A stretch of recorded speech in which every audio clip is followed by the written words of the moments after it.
ngayon, day off ko. So, dito ako sa bahay. Pagkatapos, naglinis po ako. So, ito. Ngayon, ang gagawin ko is yung mag-unbox ako ng in-order ko na ah, microphone headset para sa aking live streaming. Kasi hindi maganda yung audio. So, ngayon, bubuksan ko na po siya. So, in-order ko po ito sa Shopee.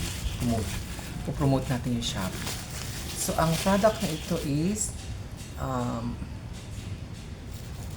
ano ba ito? Hindi ko na maalala. Headset with so ito siya. Ayan. Boya Universal Lavalier Microphone. So ito po. Ayan. So bubuksan natin siya.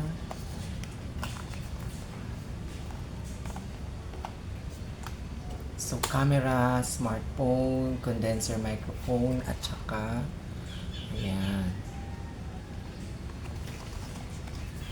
So, kung legit, ang hirap. Ayan, medyo maganda yung ano niya, o social, di ba? Nakaganito siya. So, ang unang laman is,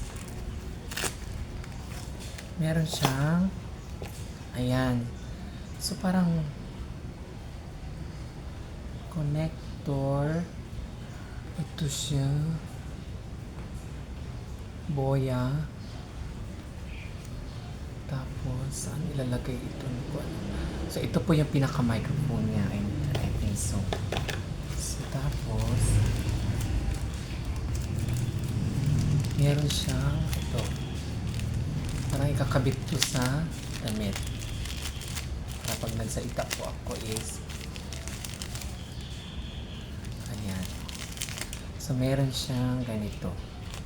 Ayan, meron siyang cotton for the mouthpiece. And then yung clip. So okay. So pwede siyang pangsabit dito sa so, ganito po siya. Ilalagay ko lang siya dito. Yan, ito na yung pinaka-heads niya, microphone. Para pa nag-live stream ako is maganda na po yung aking audio. Ayan. So tapos ito po yung saan ko ito ilalagay? Hindi ko alam.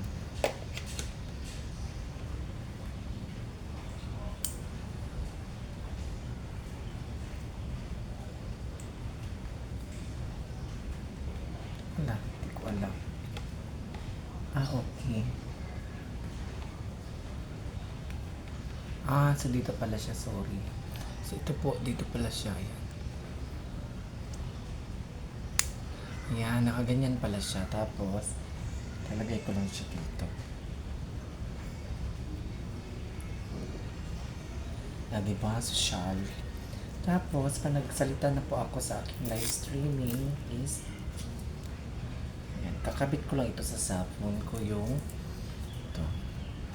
So, ganyan lang siya guys. Tapos maganda yung quality ng product. So, pinopromote ko siya.